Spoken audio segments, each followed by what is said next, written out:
Welcome to the Deep Dive. We're here to plunge into the sources and really pull out those crucial bits of insight. That's the plan. And today, wow, we have quite the story.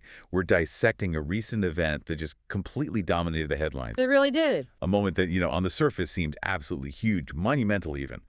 But when you look closer, what reveals this fascinating paradox? We are talking about the Great Delhi Declaration of Mutual Friendship, Strategic Harmony, and Prosperous Destiny, signed August 8th, 2025. Quite a title. Isn't it? Officially, it was wrapped in all this diplomatic grandeur, just dripping with significance. As these things often are.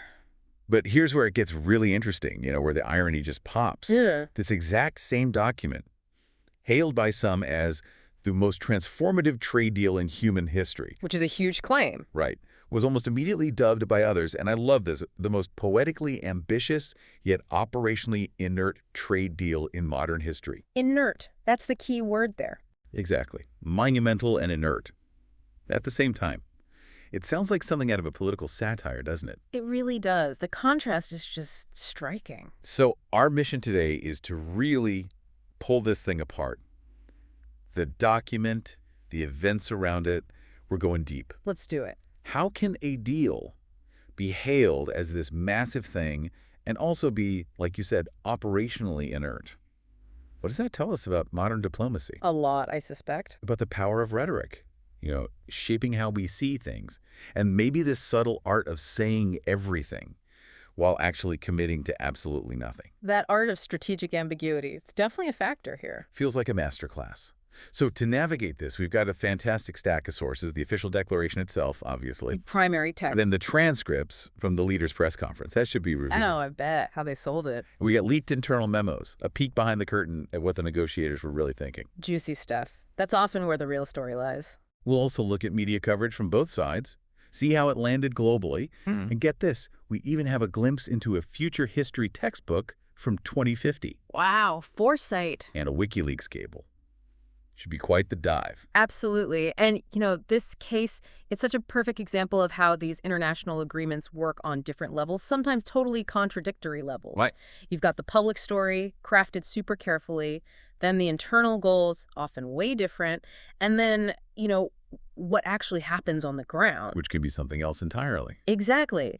It really highlights this shift, maybe, in how international relations are presented now. It's more about perception, controlling the headlines, than maybe traditional, tangible outcomes. So it's not just this one trade deal, it's bigger. I think so. It's about how political communication itself is evolving. Okay, let's get into the document itself. The actual text of the Great Delhi Declaration of Mutual Friendship, Strategic Harmony, and Prosperous Destiny. Just saying the full title. It's a mouthful, isn't it? Immediately sets this tone of, epic grandeur, lofty aspirations. It absolutely does. Epic poem is right. And what's fascinating right from the get-go is that official title is so grand. Yeah. But almost immediately it got this other informal, almost satirical nickname, the deal to end all deals, or begin all beginnings. Love that. That dual naming right from day one, it just signals that contrast, that immediate skepticism around it, even as they were signing. So people saw through it, maybe, or saw the potential for emptiness, or at least saw the potential for it to be more about the words than the actions. It suggests maybe the ornate wording was meant to be so grand and almost parodied itself, designed to be talked about for its rhetoric, not its details. The preamble. Oh, man, the preamble talks about the deepest of ancient and modern bonds. Okay, fine. Standard stuff. But then it gives these examples. George Washington's appreciation of curry and Mahatma Gandhi's fondness for spinning wheels, metaphorical and literal. Right. It's this amazing mix of the profound and the charmingly random. Totally. It really sets a unique tone. This isn't your standard dry legal document. Not at all. And that blend, the serious and the surprisingly lighthearted, these little historical nods, it immediately tells you this isn't a typical economic agreement. It's aiming for something else. Exactly. It's trying to evoke this sense of deep connection, almost cultural or spiritual, not just transactional, painting a picture of friendship beyond normal diplomatic speak. Like a story. Yeah, it's setting up a narrative, a grand story, not a list of actionable clauses. Starting with curry and spinning wheels kind of clues you in that the spirit of cooperation, however fuzzy, is the main product here. Okay, so with that kind of poetic start, How does it actually handle trade? Article 1, the spirit of boundless trade. What does it say? Because it's not just about stuff you can touch, is it? Not even close. This is where it gets really visionary, or maybe just deliberately slippery. Article I commits to increase trade in all things tradable, but then it explicitly expands that scope way beyond goods and services to include vibes, dreams, and aspirations. Vibes. They're trading vibes. Apparently, it's a brilliant move, conceptually. By defining trade in these ethereal, immeasurable terms, they instantly free themselves from any need to measure it, report on it, or, crucially, be held accountable for actual results. So you're going to say vibe trading is up? Precisely. It broadens trade until it's almost meaningless economically, but allows for endless positive spin. It suggests the real trade here is in goodwill, optimism, PR, a currency of perception, not actual commodities. Okay, Article 2 then. The harmonious flow of goods. This lists some very specific things encouraged for exchange. Oh yeah, the list is amazing. American apple pies, Bollywood dance lessons, quantum software patents, yoga mats, and premium Texas cowbells. It's like the world's weirdest, most wonderful shopping list. It really is.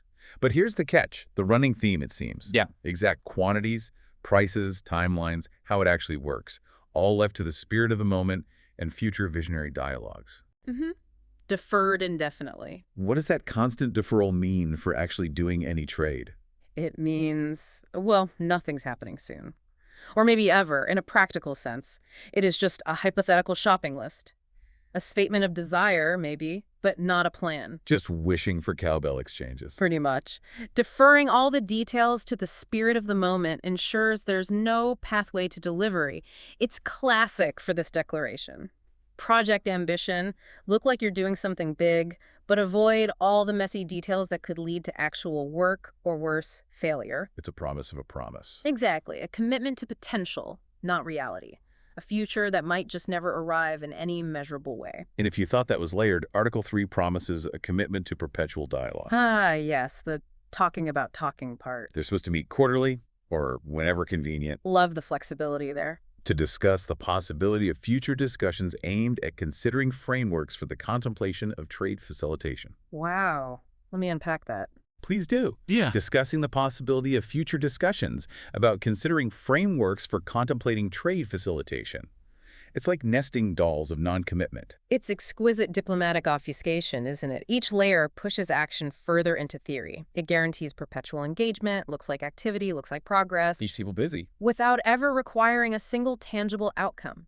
It keeps the channels open, consumes time in meetings, but avoids any risky commitment that might be tough back home. Kicking the can down an endless road. The ultimate can-kicking strategy. Spend political capital on talk, not potentially tricky action. And for anyone who follows this stuff, that language instantly signals the purpose isn't really progress, it's just process. Then Article 4, strategic alignment on prosperity enhancement. This pledges to work towards reducing tariffs. Okay, good. Consistent with mutually inspiring market realities. There's the escape clause. Exactly. But there's zero definition of what those realities might be. How do you work towards something if the target is totally undefined? You don't really. It's a classic move. Promise action.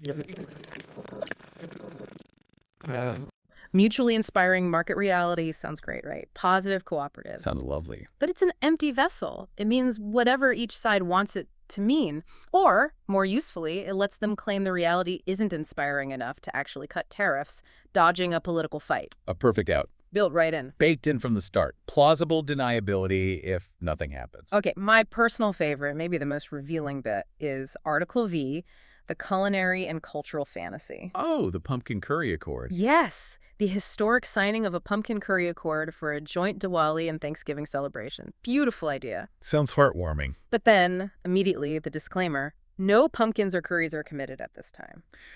It's so wonderfully transparent. It just makes you chuckle. How does this capture the whole declaration's essence? It's perfect. It signals this grand, heartwarming cultural exchange, this vision of unity, but then explicitly yanks back any actual material commitment. All idea, no stuff. Exactly.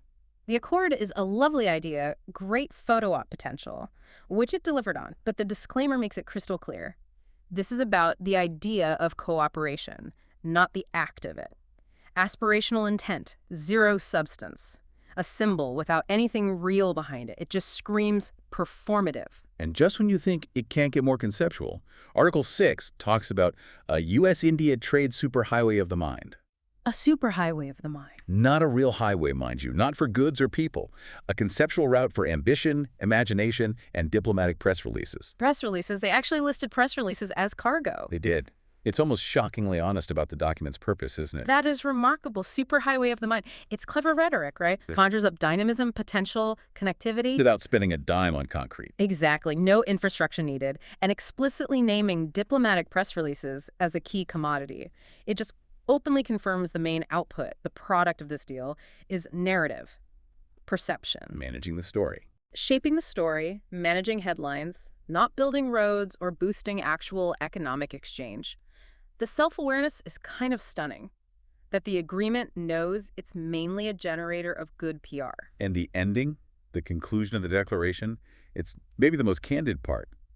It calls the friendship unbreakable, unshakable, and unfathomably vague. Unfathomably vague. They wrote that in. Signed with ink, intent, and absolutely no enforceable obligations. It's like the declaration itself is winking at you. Breaking the fourth wall of diplomacy. Totally. What does that deliberate irony right there in the text invite us to think about modern diplomacy? It forces us to rethink what these documents are even for. That self-aware irony, it suggests the leaders are almost admitting it's performative. They're saying, yeah, we know it's vague, that's the point. So look beyond the words. Look beyond the grand pronouncements and ask, what purpose does this serve, if not binding commitments? Is this a new definition of diplomatic success, where perception and headlines matter more than concrete results? And what does that mean long term? Does it erode accountability, international law, or is it just a necessary adaptation? A way to manage complex relationships and avoid conflict or domestic backlash by sounding good rather than doing something difficult. It's a profound shift to consider. Okay, so the document itself was this elegant dance of non-commitment. How did the leaders then actually sell this vision to the world? Specifically to a room full of journalists asking tough questions. The press conference. Because this is where it gets really interesting, right? It sounds like a performance art piece, showcasing this amazing ability to talk and talk without saying anything concrete. Absolutely. Picture the scene, right? Long table, mics, beaming leaders, flags everywhere. A whole setup. And that huge backdrop, U.S.-India, trade like never before. Subtle. Laughs hardly. It was all meticulously staged, a spectacle designed to visually and rhetorically scream monumental achievement, despite the document being, well, what it was. Setting the stage for evasiveness. Every visual cue, the smiles, the banner, it was all meant to convey success, shared vision, partnership, creating an environment where the aspirational message could kind of stand in for actual policy details. So reporters obviously push for those details.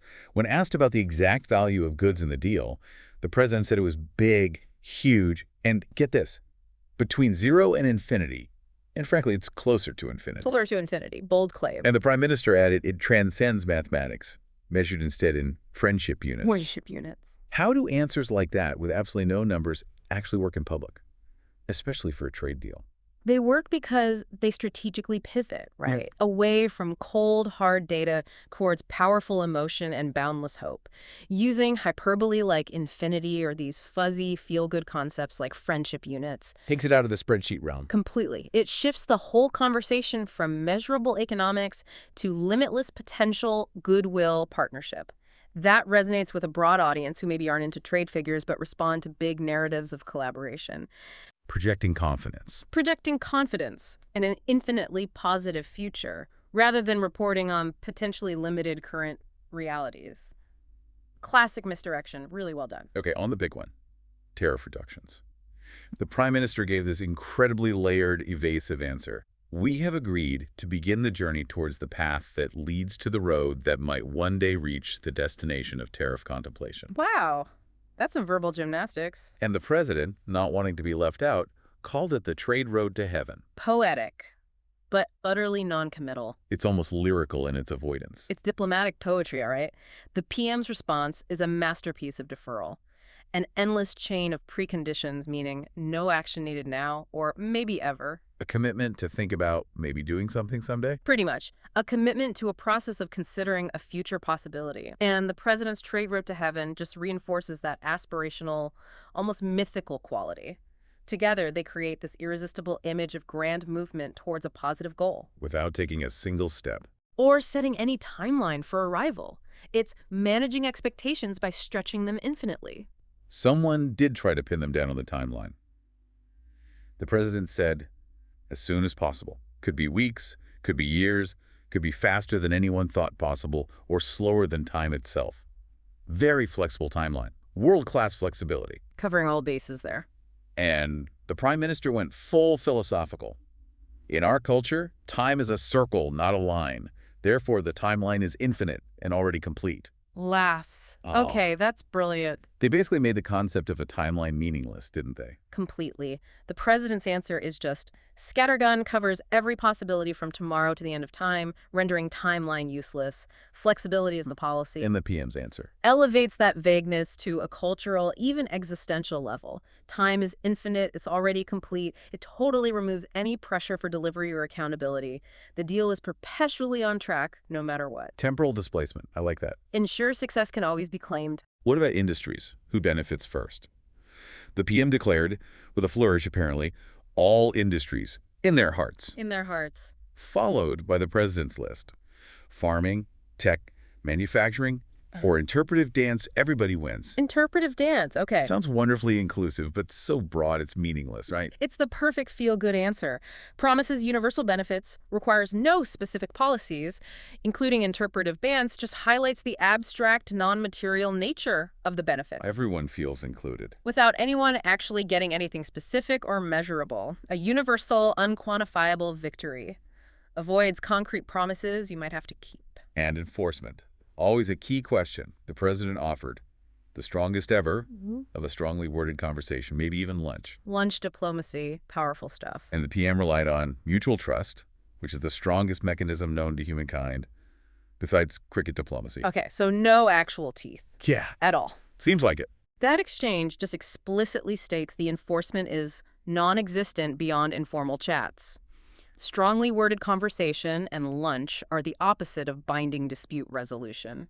Trust in cricket. Invoking mutual trust in cricket diplomacy underscores this reliance on soft power, relationships, cultural affinity over legal agreements and accountability. It's choosing flexibility and political ease, making the deal immune to challenges of non-compliance. Prioritizing the relationship over the rules, pushed to an extreme here. So when critics inevitably pointed out the lack of concrete commitments, the president had this ingenious defense. That's not true. We have committed to commit. That's the strongest commitment. Committed to commit. Okay. And the PM backed him up, calling it a platinum commitment. Platinum. It's an endless loop, isn't it? It's redefining terms beautifully. Committed to commit sidesteps the criticism without actually answering it. It elevates the intention to act, or even the intention to intend to act, above the act itself. Giving it a fancy name. Calling it platinum adds this layer of prestige to an abstract concept. It deflects demands for specifics by saying the spirit of commitment is what really counts. Brilliant verbal judo. Which brings us to the ultimate paradox. Does anything actually change today? The leader's final answers were perfectly circular. President, everything changes. Nothing changes. That's the magic. Profoundly unhelpful. And the prime minister. This is not about today. It is about every tomorrow that ever was. Wow. Just wow. What do you even do with answers like that? Those final statements just capture the whole philosophy. They're saying the perceived impact, the magic of the moment, the narrative, that's the main outcome, not immediate change. Everything changes, nothing changes. By defining it that way or stretching it across infinite time, they make the present moment irrelevant for assessment. You can't fact-check it now. It ensures enduring success as a concept, even if not as a policy.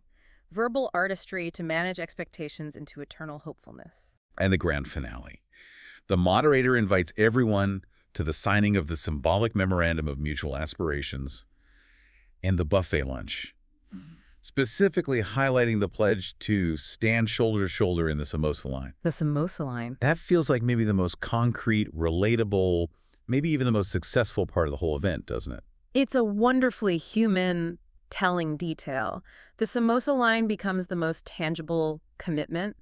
It grounds all that ethereal rhetoric in a real experience. A fair goal. It reinforces the idea that the real immediate benefit might have just been The meal, the schmoozing, the relationship building, not trade policy shifts. Maybe the real diplomacy, the human connection, happened over lunch, not in the signed document. You wonder if that was the most valuable part for them, really. Okay, so if we connect all that public performance to the bigger picture, the leaked internal memo gives us this really fascinating, almost chillingly cynical peek behind the curtain. What real strategy? It moves beyond just inferring things and gives us explicit confirmation of why they took this approach. It's remarkably candid for a classified doc. And the classification itself. Classified, do not leak. Followed immediately by immediately leaked to the press. That's just chef's kiss. It's almost too perfect, isn't it? It immediately makes you wonder, was the leak intentional? A calculated move? Right. What does that reveal? Transparency? Or maybe a desire to shape the narrative through a carefully leaked inside look? Leaking something marked "do not leak" is highly suggestive, no doubt. It implies a deliberate strategy. You reveal the true intentions, which, ironically, are to be vague, controlling the story. Plausible deniability, too. Oh, it was leaked. Exactly. Claim it was a leak, but release it in a controlled way to frame the deal just so.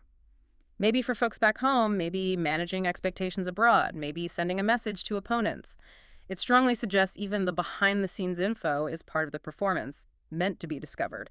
But what's truly striking is the memo's core summary. Super explicit, no room for doubt. It states, basically word for word, the goal was to build a framework of unprecedented vagueness that will generate maximum headlines with minimum obligations. Wow, just lays it bare. That one sentence reveals the entire strategy. It's not about economics or policy change. It's plainly about PR, political positioning, and expertly dodging accountability. A blueprint for diplomatic theater. A blueprint for magnificent nothingness. And the negotiation highlights in the memo just show this strategy in action. Like on tariffs, India asks for reciprocity on almonds and mangoes, fair enough trade demands. Totally standard asks. The U.S. response? A vague, we'll look into it, and the final agreement to explore mutually beneficial horticultural synergies at a time of shared convenience. Laughs horticultural synergies at a shared convenience. It kicks the can so far, it's practically in orbit. It's a perfect illustration. Concrete demands systematically turned into abstract, non-committal fluff. Horticultural synergies sounds cooperative, forward-thinking. But means nothing for actual trade. Zero actionable meaning. A linguistic smokescreen. Lets both sides look responsive to their industries back home without actually conceding anything difficult. A carefully crafted escape route. Okay, digital trade. Always tricky. India wants to protect data but get U.S. tech investment. U.S. wants free data flow. The resolution in the memo. A pledge to embrace the digital sunrise while respecting the gentle twilight of national interests. Sunrise and twilight. Beautiful. Poetically abstract, maybe? But totally unhelpful for tech companies or privacy people. It's beautiful poetry for a super contentious issue. Digital sunrise implies innovation, progress, openness, appeals to one side. Gentle twilight of national interests acknowledges protection, sovereignty, security, appeals to the other. Genius is it expresses contradictory desires at the same time without saying where sunrise ends and twilight begins. Well, how do you actually reconcile that? You don't. Both sides claim victory, reassure their people back home, but effectively keep their original positions, kicks the policy can down the road using elegant metaphors. And agriculture. India wants subsidies for small farmers. U.S. wants open markets for soybeans. The result? A commitment to facilitate conversations between soybeans and lentils in the spirit of culinary diplomacy. Conversations between soybeans and lentils. That's what it says. Who comes up with this stuff? It's almost profound in its absurdity, but strategically brilliant. Takes this super sensitive economic and political issue, subsidies, market access, millions of livelihoods, and reframes it as culinary harmony. Like a food fight, but polite. Laughs. Exactly. It's a deliberate, almost satirical way of saying, we can't agree on policy, so let's agree on a symbolic, non-threatening interaction between the products. Sidesteps the core dispute entirely. Creates a headline-worthy soundbite that distracts from the real, unresolved friction. Shows the negotiators' creativity in avoiding substance. The memo also notes, tellingly, that attempts to set specific implementation dates resulted in extended philosophical debates on the nature of time. Of course they did. So they landed on the cosmic wording. Milestones will be reached when the universe so ordains.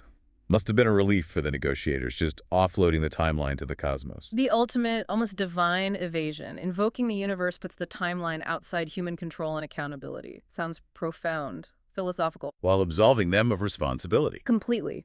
No responsibility for hitting deadlines or showing progress by a certain date. The deal can never fail due to missed deadlines, because its success is tied to some unknowable cosmic schedule. Perfect aspirational diplomacy.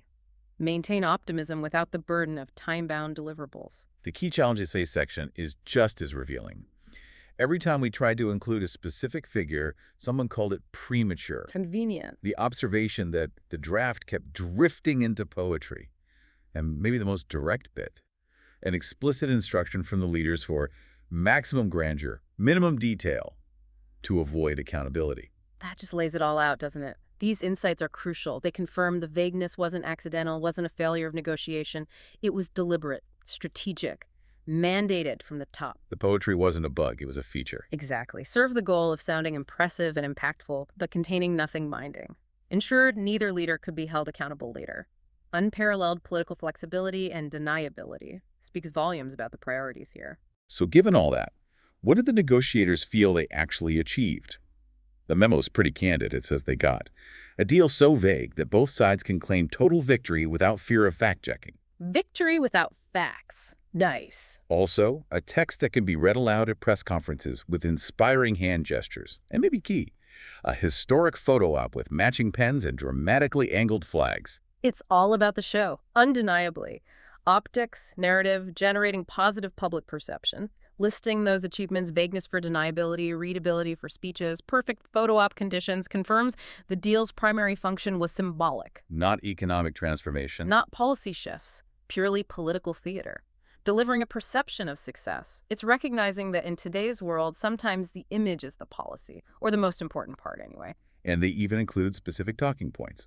This is a bold first step toward an unlimited future. We have redefined what trade means for the 21st century. Grand claims. But crucially, the instruction for spokespeople: do not admit that nothing has actually changed. Instead say, the changes are happening in people's hearts. Wow, in people's hearts. That last line is quite something, isn't it? Shifts the goalposts entirely.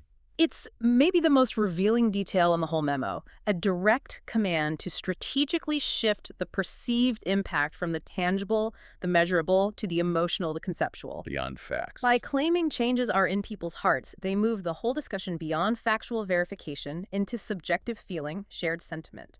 Incredibly effective rhetoric to deflect criticism about no concrete deliverables, repositions the deal as a profound, unmeasurable human achievement. The true legacy was meant to be felt, not seen on a balance sheet. Finally, the memo outlines practical next steps, which were themselves profoundly symbolic. Schedule the high-level joint committee on continuing to talk about talking. Perfect name. Prepare a symbolic shipment of goods for photo ops.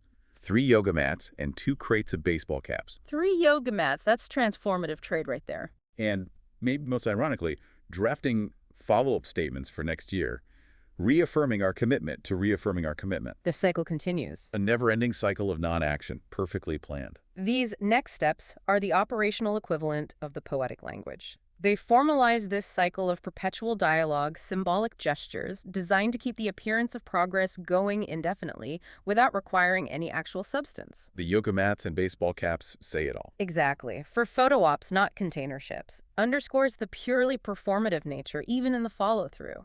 The whole process, signing to follow up, orchestrated for perception, headlines, political capital, not real economic outcomes.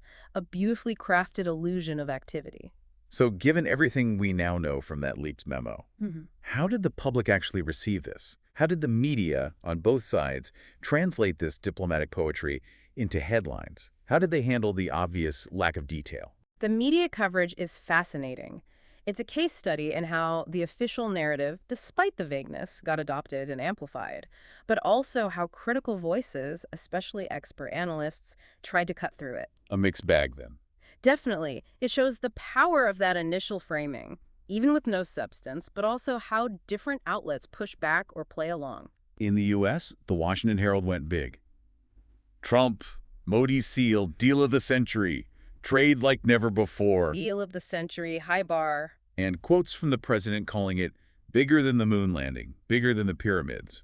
Then the official White House spin described it as a living document that will evolve organically, Ah, the living document trope. while admitting no concrete changes take effect immediately and that crucial line, the specifics are in the spirit, not the text.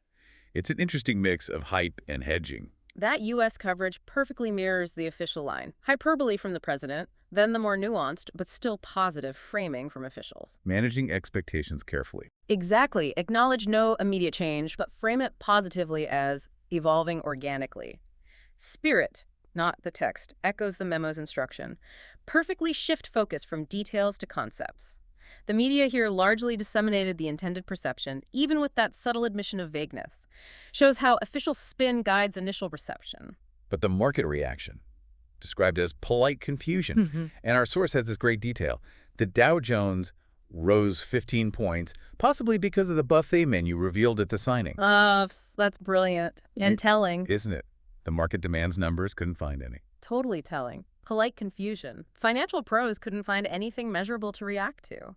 The joke about the buffet menu driving the Dow just underscores it perfectly. The most tangible aspect might really have been the catering, not profit-driving policy. Highlights the disconnect between grand pronouncements and market reality. They couldn't price in friendship units. Over in India, the Hindustan Sentinel had a similar celebratory tone. Vision without boundaries? India and U.S. signed historic pact of possibilities. Pact of possibilities, more aspirational language. The PM described it as a dawn without dusk. Ministers hailed it as a 100-year roadmap of infinite flexibility. Officials stressed symbolic power. You don't measure this kind of partnership in tons of wheat or barrels of oil. You measure it in goodwill and hashtags. Goodwill and hashtags. Even more poetic than the U.S. spin. The Indian coverage mirrors the U.S., yeah, but often with this distinct cultural emphasis on vision, spirituality, long-term perspective, aligns perfectly with the PM's rhetoric. Dawn without dusk. Very evocative. Evokes endless optimism. 100-year roadmap of infinite flexibility, another brilliant oxymoron, promises long-term vision and commitment without any rigid constraints or immediate demands. I'm measuring it in hashtags. Explicitly acknowledges and validates the deal's primary value as symbolic, not quantifiable, economics. Aligns perfectly with the leaked memo's goals. Prioritize perception over measurable outcomes, strategically embracing the unquantifiable. Opposition critics, though, were sharper, called it a hall of mirrors, which, knowing the memo, seems pretty spot on. Very apt critique. Highlights the deceptive, elusive nature. Appearances everywhere, substance reflected away. But supporters just used the vagueness itself as a defense, pointing to the PM's line. The path is undefined, but the friendship is eternal. Clever counter. Use the declaration's own language. Emphasize eternal friendship, undefined path. Transforms the vagueness from a weakness into a sign of deeper connection, transcending mere metrics. Embracing the ambiguity. Reframing it as a higher form of commitment. Suggests for some, the symbolic value really did outweigh the practical shortcomings. Then the TV news analysis. Anchors clearly struggling with this diplomatic haiku, as one analyst called it. CNN Prime News anchor Dana Whitford just openly saying she struggled with no actual changes have been confirmed. Refreshing honesty. Correspondent Tom Alvarez confirmed none, unless you count 0 tariffs on smiles.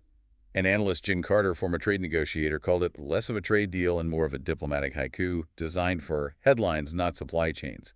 Adding, it's like promising to send a rocket to Mars without actually building the rocket. Ouch. But accurate. Carter's analysis is astute. Coming from a trade background, he gets it. Diplomatic haiku, perfect. Short, evocative, but insubstantial. The rocket analogy, too. Really potent. Highlights the huge comical gap between the soaring ambition and the total lack of means to achieve it.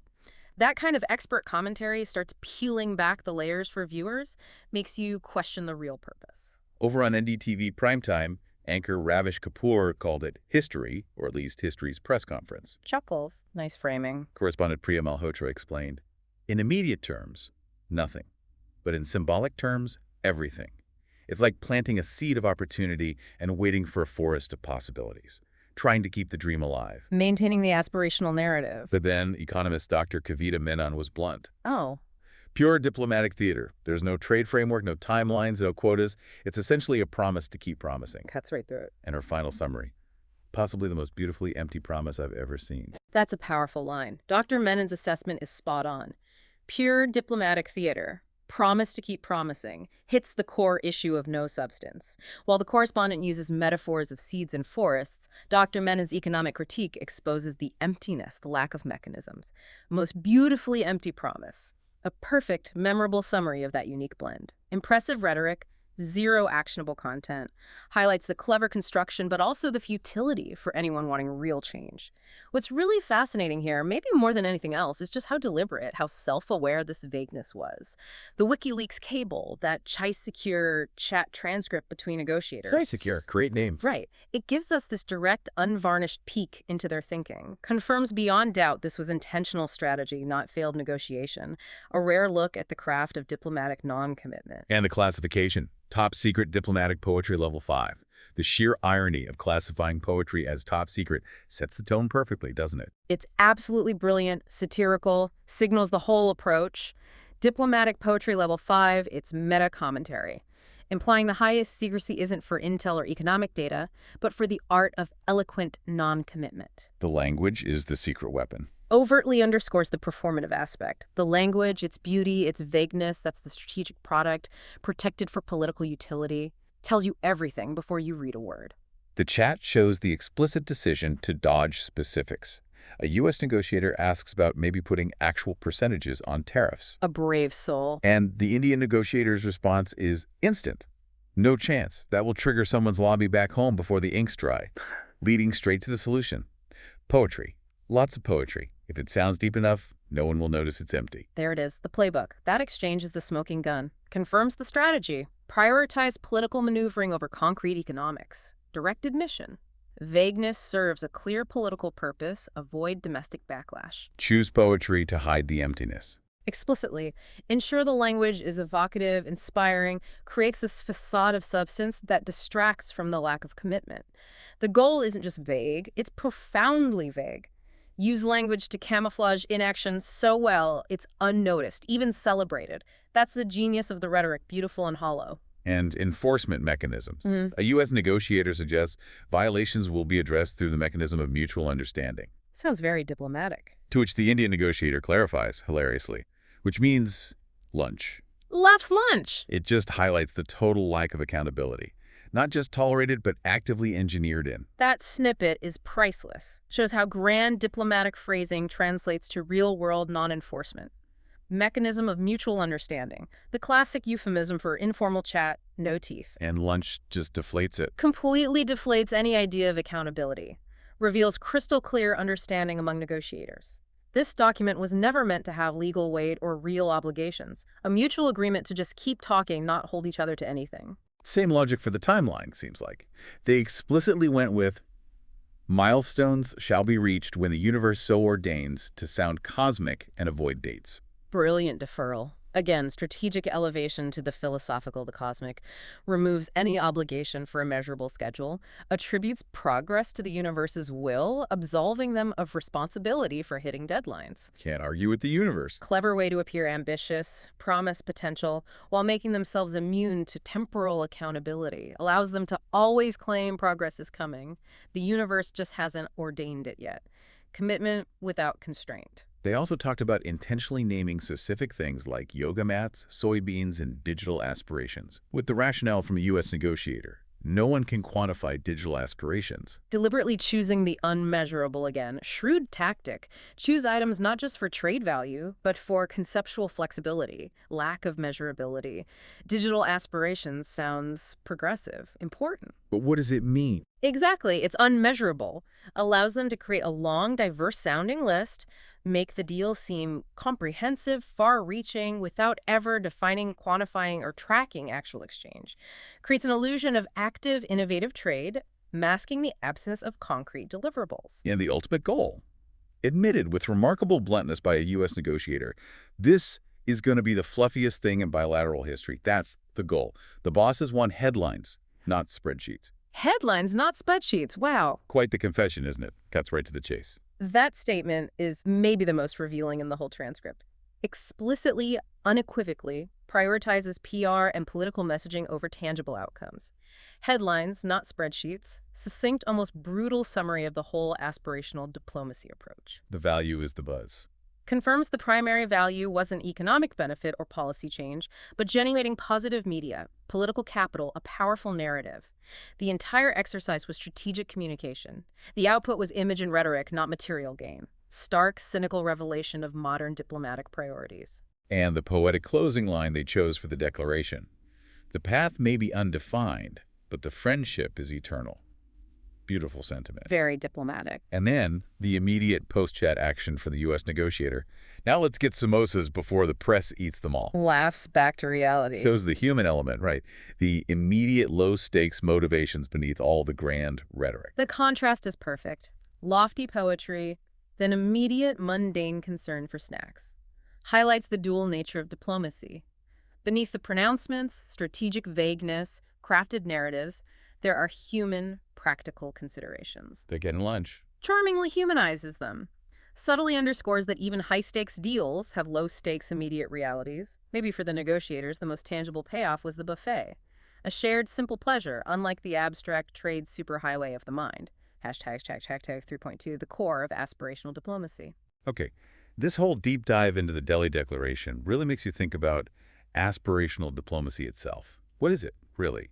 And why would leaders choose this path, knowing it lacks concrete commitments? What's the strategic upside? Well, aspirational diplomacy, as that future history textbook from 2050 defines it, is pretty straightforward. It's the art of agreeing to everything and nothing simultaneously. Everything and nothing. It's a sophisticated strategy where the main focus shifts, away from binding actions and measurable outcomes towards expressing shared desires, lofty visions, broad positive intentions. It's about creating that narrative of progress and cooperation. Without the tricky details. Without the cumbersome details that could cause political friction back home or lead to international accountability later. And the historical context from that 2050 textbook is key. It says the Delhi Declaration was partly a reaction to mounting trade tensions and a shared desire by both leaders to dominate the news cycle without upsetting any domestic stakeholders. Managing the news cycle. Frames it squarely within what the textbook calls the 2020s trend of headline-first diplomacy, where press conferences mattered more than policy outcomes. So this wasn't just a one-off. No, the textbook suggests it was a prominent, maybe iconic example of a broader shift in how international relations were done then. A shift where the perception of action often mattered more than the substance. A clever way to manage public expectations and avoid tough political choices. So it's basically a way for leaders to look good, look active, successful on the world stage, without any real political risk or making unpopular concessions. Given that, what were the key features? What made it such an effective blueprint for strategic vagueness? The future history textbook lays them out pretty clearly, almost like a how-to guide. First, the poetic preamble blueprint. Right, like the curry and spinning wheels. Exactly. Opening with really evocative, emotional phrases. The textbook gives examples like bound by destiny, guided by the stars of prosperity, and fueled by the curry of ambition. Sets that grand, emotional tone right away. Signals it's about feeling, not facts. Sets the stage. Then, the consistently used non-binding articles. Basically, a systematic approach to non-commitment. Several core principles there. Okay. First, a commitment to commit in the future. Clever way to delay action indefinitely. Second, promising trade expansion in both tangible goods and intangible aspirations, deliberately including unmeasurable stuff like vibes and dreams. We saw that. Third, zero tariffs on goodwill and smiles. Shifts focus entirely to symbolic, non-economic exchange, avoids tough tariff talks. And finally, flexible timelines based on cosmic alignment. Removes any practical deadline or accountability. Together, these make a strong framework for perpetual ambiguity. What about the cultural fusion stuff, like Thanks Giving, merging Diwali and Thanksgiving? Yeah. The textbook notes, kind of dryly, that neither pumpkins nor curries were ever exchanged. Right. That really shows the gap between the grand vision and reality, doesn't it? A poignant example of the limits. Perfectly illustrates that divide. Thanksgiving. Beautiful, unifying idea on paper. Sounds wonderful. Designed to foster cultural harmony. The stark fact that no actual pumpkins or curries were exchanged shows the ambition stayed purely conceptual, never translated into anything real. A powerful, subtly funny reminder of how easily aspirational diplomacy can fall short of practical implementation. highlights that disconnect between rhetoric and the kind of action that actually brings people together literally, a symbol of the gap between what sounds good and what actually happens. It really feels like the symbolic aspect was absolutely central to this deal, maybe even more important than the text itself. Why do leaders lean so heavily on these grand gestures, these visual spectacles, when there's so little substance behind the agreements? What's the strategic value? Well, they lean on them because, especially today in our media-drenched world, these gestures are incredibly visible, they're memorable, they're powerful in shaping public perception. The images stick. They create this compelling, positive narrative progress, cooperation, shared vision that can be hugely beneficial politically, especially when reaching a concrete deal on complex issues is really hard, or politically toxic back home, or maybe just impossible due to conflicting interests. So the symbol becomes the substitute. Exactly. The symbol replaces the substance. And the signing ceremony itself, as the Wikipedia entry details, was a prime example, engineered for maximum visual impact. You had the joint military band playing Hail to the Chief and Jai Ho together. A nice touch. Creates this auditory sense of unity. Then the leaders exchanging these very personalized, visually striking gifts. A yoga hat embroidered with "Make Trade Great Again" and a cowboy hat inscribed with "Namaste, y'all." Chuckles, wow. Emphasizes cultural exchange, personal rapport between leaders, not policy alignment. And of course, that memorable detail, the buffet running out of samosas before reaching the press table, adds that human touch to the formal event. Every element chosen to send a message beyond the words. That's quite the picture. So how do these carefully planned symbols connect back to that leaked memo admission? That the deal was designed for inspiring hand gestures and a historic photo op. What big question does this raise for us? These symbolic acts are the visual proof of the whole aspirational diplomacy strategy. Meticulously designed not for policy, but for immediate consumption headlines, evening news, social media. Instant impact. They provide compelling images and stories that effectively convey unity, action, progress, even when there's no actual policy change or economic impact. Which raises that crucial question for us as informed citizens.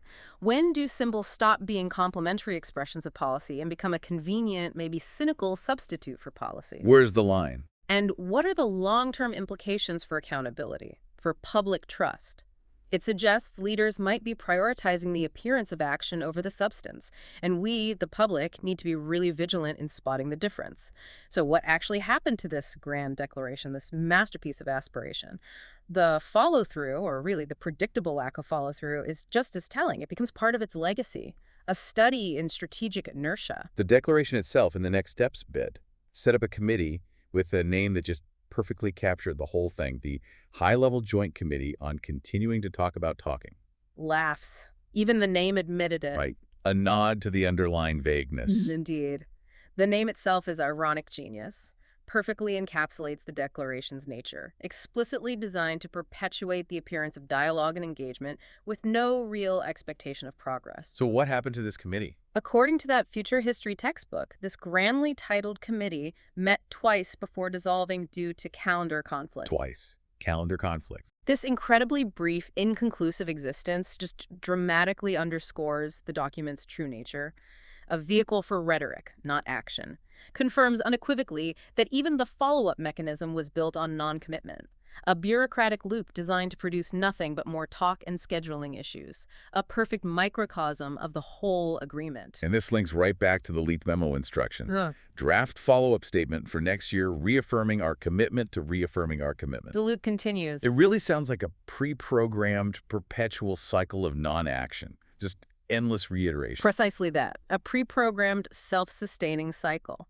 The instruction in the memo to draft statements, just reaffirming commitments to reaffirm commitments, it shows a deliberate long-term strategy. Create an unbroken illusion of continuous engagement, ongoing progress. Keep the story going. Extend the positive narrative indefinitely without ever requiring leaders to deliver on specifics or face deadlines. A sophisticated bureaucratic mechanism to buy time, manage expectations, ensure political capital could be perpetually milked from the idea of cooperation, not the reality.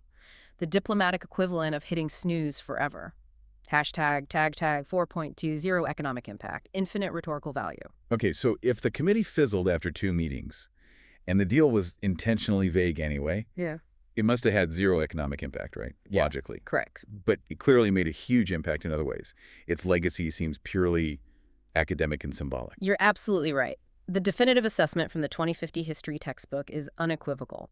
The Delhi Declaration is studied not for its economic impact, which was zero, but for its rhetorical genius. Rhetorical genius. That's the crucial distinction. Its lasting impact isn't in trade stats or GDP, but in its masterful, almost unparalleled use of language for non-committal political goals. A landmark in strategic communication, not economics. And its role in diplomatic training academies is really telling. Future negotiators dissect its language to teach future negotiators how to produce maximum headlines with minimum content. So it became a how-to guide for vague diplomacy. Despite its economic inertia, it became a foundational teaching tool. Demonstrates its primary value as its performative quality, generating buzz, political capital, without binding anyone to tough actions. The fact that, as the textbook says, no measurable changes in trade flows have been recorded just reinforces this. A testament to the idea some agreements are designed to be studied for their craft, not their outcome. That's an incredible legacy. But then you also hear about this contrasting surge in sales of commemorative mugs with the GDDM FSHPD logo. The mugs. What does that paradox tell us? Zero economic impact on trade, but a booming market for merch. What was its real success? That paradox is so illuminating. It powerfully suggests that while the Declaration failed utterly to generate real economic activity, it succeeded wildly as a brand, as political memorabilia, as a cultural touchstone. People bought the story, not the substance. The mug sales show the public responded not to the deal's substance non-existent, but to the idea of the deal. Its symbolic grandeur, the memorable signing event, the vibe of positivity it projected. For many, the story and the moment were far more impactful than any underlying economic reality. It became an artifact of a perceived historical event, a symbol of something that happened, even if that something had no material consequences. Perfectly underscores the power of perception and narrative today. And it went beyond just mugs. It actually entered popular culture. That's a real sign of impact, isn't it? Albeit a kind of humorous one. Yeah. When something becomes a common phrase. It absolutely is. By 2050, surprisingly maybe, but logically, Delhi Declaration had become common shorthand for any agreement that sounds grand but delivers nothing. Ouch. But accurate. This transformation from a specific document into a widely understood idiom, it signifies deep cultural assimilation of its core meaning. A beautifully articulated but hollow promise, the ultimate public recognition of its unique character. And the future history textbook gives that perfect, relatable example. My landlord promised to fix the plumbing, but it was a total Delhi declaration. That makes it real. Connects high-level aspirational diplomacy to everyday life, makes it understandable, applicable, shows the lasting, often ironic legacy far beyond diplomatic halls, shows how the public intuitively got it, distilled its nature into a common expression. We also touched on the critical reception back when it was signed. Dr. Kavita Menon calling it a hall of mirrors.